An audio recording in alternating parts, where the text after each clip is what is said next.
Kubadde kulya mu ndago kunyenya kugaliba enjole wamu n'okulaga essanyu nga bakkiriza balaga obumalirivu n'okunyweza okukkiriza kwabwe.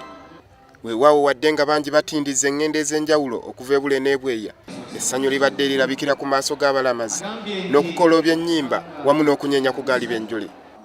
Abalamazi balekeddwa n'akamwenyumwenyu ku matama wakati mu kusanyusibwa okuva eri ebibinja eby'enjawulo.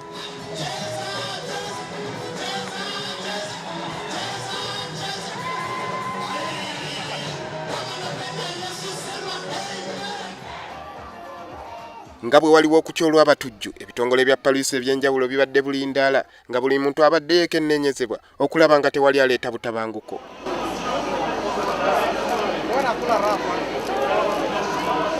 Newankubadde waliwo okutya nti obulwadde bwa typhoid bweriisa nkuli mu kibuga Kampala, tekirobedde balamazi kwesonera ku mazzi agagambibwa nti ga mukisa ku kayanja beetwalire ewaka beenywere wadde ng'obuyonjo bwagwo bubuusibwa.